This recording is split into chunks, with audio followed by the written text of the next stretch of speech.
부장님 얘기하셔요. 네, 안녕하십니까. 우리 민주당 정책위의장 장병원 의원입니다. 박근혜 정부 첫 세제 개편안에 대한 민주당의 입장을 설명드리겠습니다. 박근혜 정부 첫 세제 개편안은 월급쟁이에 대한 세금 폭탄입니다. 재벌에 대해서는 퍼주기, 농민, 자영업자, 중산층은 쥐어 짜기, 그리고 재정 파탄은 불보듯이 반하고 대선 공약은 뒤집는 세제 개편입니다. 민주당은 월급쟁이, 농민, 자영업자들의 짐을 덜어드린 세제 개편을 추진하겠습니다. 먼저 종합적인 평가입니다. 이 박근혜 정부는 대선 공약을 위해서 총 259조 원의 재원을 마련해야 합니다. 그중에서도 중앙 공약을 이행하기 위해서만 해도 향후 5년간 48조 원을 국세 수입으로 조달하겠다고 공약가계부에서 발표한 바 있습니다. 박근혜 정부 첫 세제 개편안에는 당연히 대선 공약 이행을 위한 재원 조달의 의지, 구체적인 실천 방안이 담겨 있어야 했습니다. 그러나 첫 세제 개편안에는 국민 앞에 약속한 공약 이행을 위한 재원 조달의 의지조차 찾아볼 수 없습니다. 내년도 세제 개편안의 세수 효과는 향후 5년간 2조 5천억, 그리고 내년도의 증수 효과는 불과 4,500원에 불과합니다. 공약 가계부에서 밝힌 내년도 7조 6천억 원의 공약 이행을 위한 재원 조달 계획은 공약 가계부를 발표한 지 3개월도 안 되어서 설명 한마디 없이 오고 간 데 없이 증발되어 버렸습니다. 지난 내무정부 5년 내내 적자 재정 편성으로 나라 빚이 급격히 증가했습니다. 국가 채무가 103조 원 가까이 증가를 했고 금년에만도 슈퍼 빚더미 추경으로 재정 적자가 23조 4천억 원에 달할 것으로 예상되고 있습니다. 더구나 상반기 세수가 전년 동기 대비 10조 원 덜 거치는 등 올해의 세수 전망이 굉장히 심각합니다. 재정 적자는 더욱 확대될 것이 예상됩니다. 박근혜 대통령은 이렇게 심각한 재정 상황에 대해서 제대로 보고나 받고 파악하고 계시는지 모르겠습니다. 국민들은 이러한 심각한 상황을 고려해서 금년도 세제 개편안에 무엇보다도 재정 건전성 악화의 주범인 MB정부 부자 감세를 완전히 철회해서 세입 기반을 확충하고 대기업 그리고 고소득자에게 집중된 비과세 감면 혜택을 축소하는 과세 형평성을 제고하고 특히 재정 건전성을 회복하고 공약 이행을 위한 재원 마련의 방안이 담겨 있을 것이라고 기대를 했습니다. 그러나 박근혜 정부가 발표한 첫 세제 개편안은 이러한 국민들의 기대를 깡그리 저버렸습니다. 대기업 고소득자에 대한 세부담은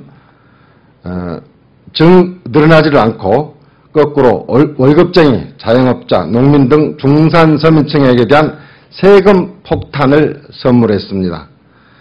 이대로라면 박근혜 대통령의 대선 공약은 휴지 조각이 될 뿐만 아니라 박근혜 정부 내에 재정 파탄이 불가피하고 그 피해는 고스란히 국민에게 돌아갈 것입니다.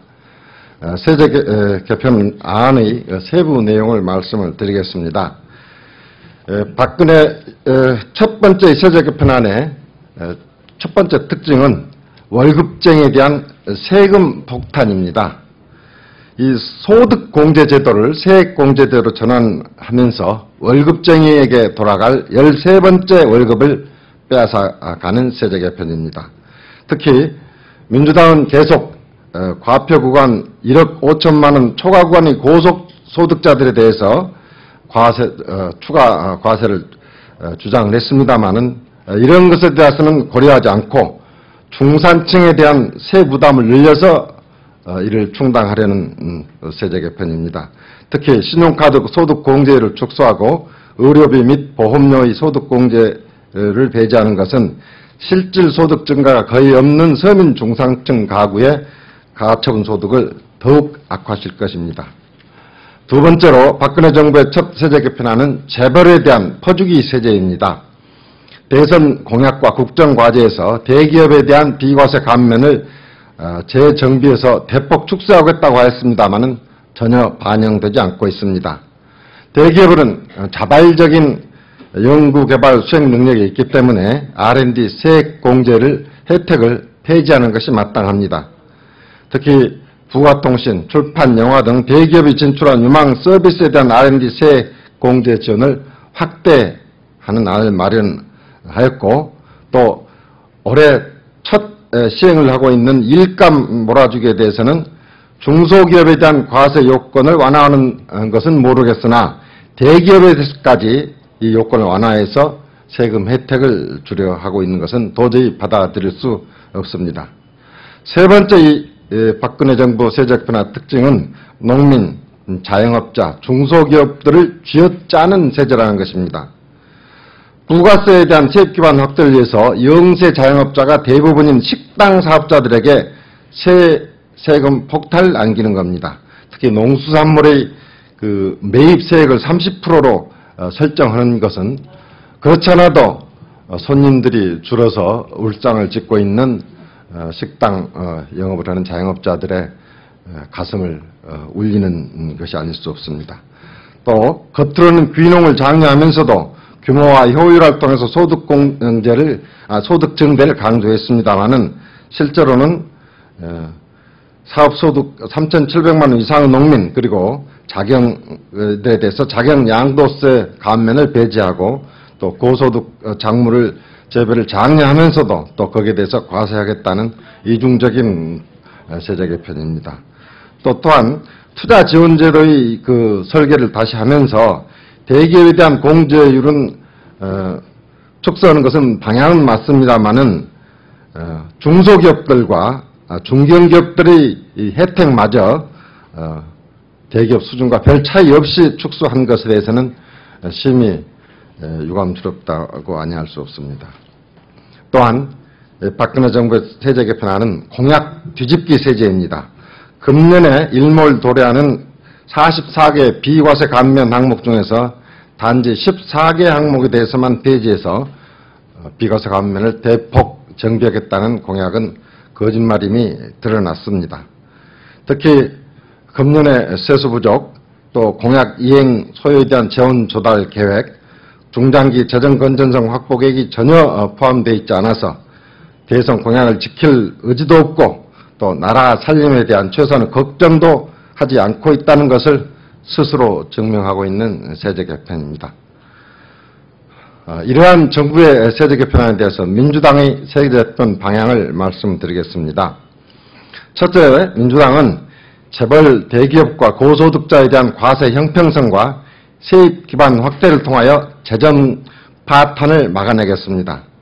중산 서민층에게 추가로 세부 부담을 지우는 세제 개편은 추진하지 않을 것을 명확히 말씀드립니다. 재벌 대기업의 특혜가 편중되는 비과세 감면 제도는 반드시 폐지하도록 하겠습니다. 또한 특히 대기업 재벌들의 법인에 대한 최저한 세율을 인상하여 재벌들에 대한 실효세율이 정상화되도록 하겠습니다. 두 번째로 월급쟁이, 자영업자, 중소기업에 대한 지원을 보다 강화해서 아랫목 경제를 살리도록 하겠습니다. 중소기업에 대한 세액공제 혜택이 실질적으로 돌아갈 수 있도록 중소기업 투자세액공제율을 상향 조정하겠습니다. 일자리를 확대하는 기업이면 대기업일지라도 세제 지원을 할 것이며 일자리와 무관한 세제 혜택은 폐지할 것입니다. 대기업의 중소협력사에 대한 운영비 무상대여금이나 자녀 장학금에 대해서 손금 산입을 인정하도록 할 것이며 세무조사 요건을 법률로 명확히 하여 중소기업 및 자영업자가 사업에 전념할 수 있도록 여건을 조성하겠습니다. 끝으로 세무행정의 투명성을 확보하여 성실하게 세금 납부하는 국민들의 억울함을 해소하도록 하겠습니다. 4대 권력기관 중 국세청만이 독립적인 법률 없이 운영되고 있습니다. 국세청이 독립성과 중립성을 확보하여 운영될 수 있도록 국세청법 제정을 추진하겠습니다. 사회 지도층과 부유층의 재산 도피 수단으로 악용되는 역외 지역 탈세를 방지하기 위한 특별법을 제정하도록 하겠습니다. 네, 이상 설명을 마치고 혹시 질문이 있으시면 답변을 드리도록 하겠습니다. 한번 질문 좀 하십시오. 네, 그래서 기재위 간사 김현미입니다. 여러분은 다 아시겠지만 정부에서 세제 개편안을 공식 발표하는 날입니다. 여기에 대해서 오늘 저희 민주당의 입장을 우리 장병환 의장님께서 말씀해 주셨는데요. 잘 아시다시피 정부에서 발표한 세제 개편안은 국회를 통과하지 않으면 시행될 수 없습니다. 즉 민주당의 동의 없이는 한 발짝도 전진할 수 없다는 이야기이고 저희 민주당이 밝힌 입장들이 반영되지 않은 상태에서 오늘 정부가 발표한 세제 개편안은 무의미합니다. 그래서 여러분들께서 정부안과 비슷한 비중으로 저희 민주당의 입장을 반영해 주시기 바랍니다. 자세한 질문 사항 있으시면 복도에서 받도록 하겠습니다. 이상입니다.